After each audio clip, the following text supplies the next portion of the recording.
Le duc de Wellington disait que la bataille de Waterloo avait été gagnée sur les terrains de jeu d'Eton. L'Empire américain compte gagner les siennes à partir des agréables campus des universités. Il y pratique une incessante pêche au cerveau et quelquefois les institutions elles-mêmes se prêtent à la mise au point des nouveaux types de stratégies.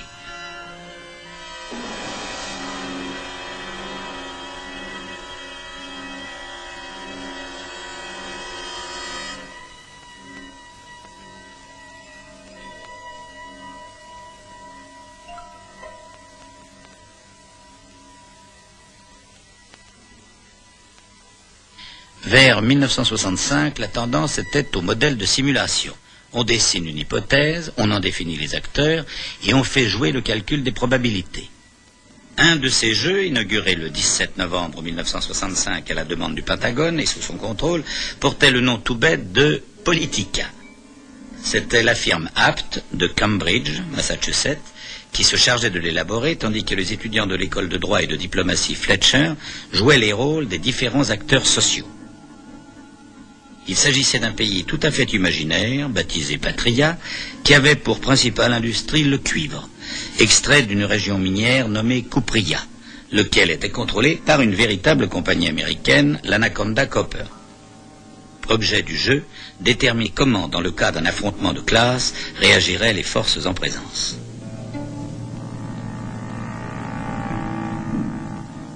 Les stratèges de ce monopoly sociologique en avaient sélectionné 12.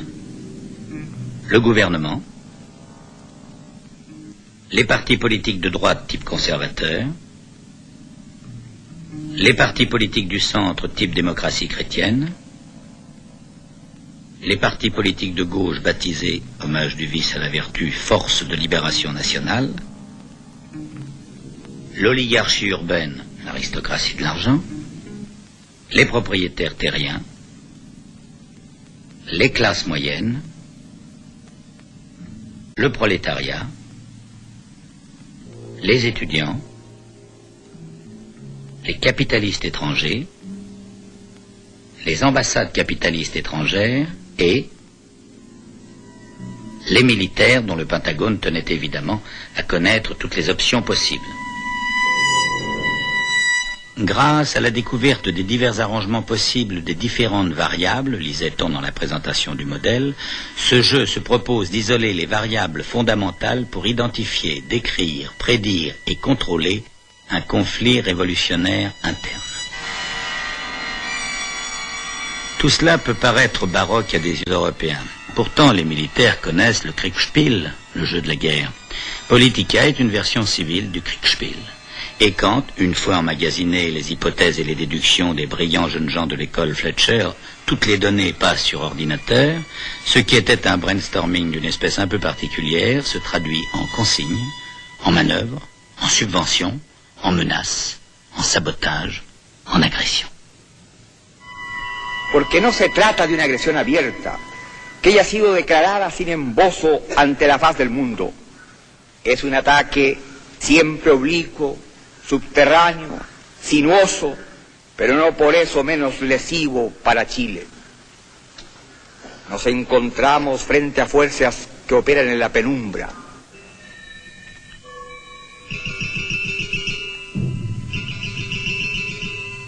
Somos víctimas de una clara agresión.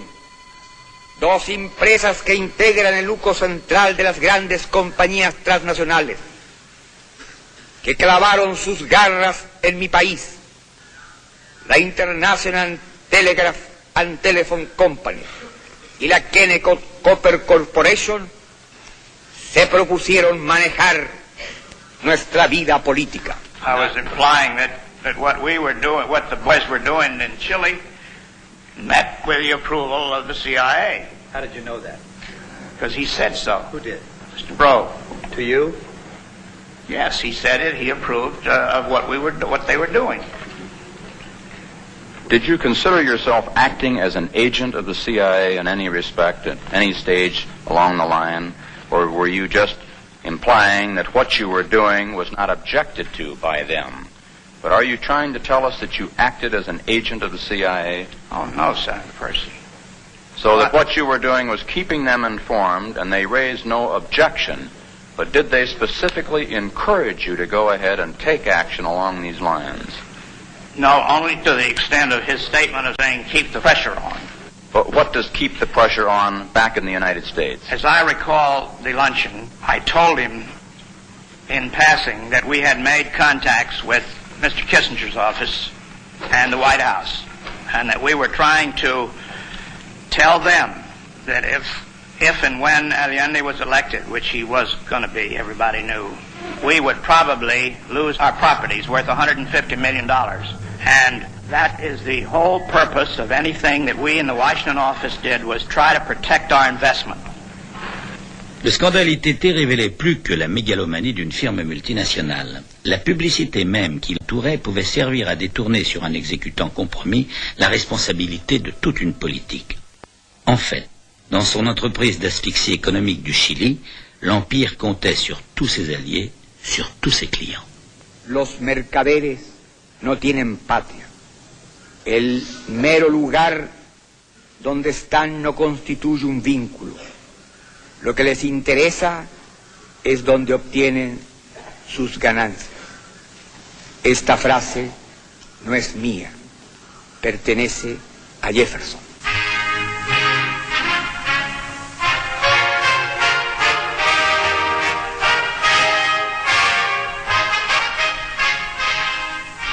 La mémoire de la bourgeoisie chilienne est un carnet de balles.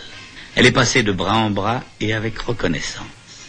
En 1881, les bras robustes de l'Angleterre l'avaient soutenu dans sa conquête des régions du Nord contre le Pérou et la Bolivie. Nitrate, cuivre, soufre et argent faisaient la richesse de ces provinces. Richesse pour le Chili, fut-elle mal acquise? Non. Richesse pour l'Angleterre. Les spéculateurs anglais avaient raflé d'avance les actions du nitrate et au nom du libéralisme, de la non-intervention de l'État dans le champ économique, ils se retrouvaient propriétaires de la plus grande ressource naturelle du Chili. Les petits capitalistes chiliens poussaient l'obligeant jusqu'à prêter aux Anglais l'argent nécessaire à l'exploitation des mines. Tout ce qui les intéressait, c'était de toucher leurs dividendes sans se fatiguer.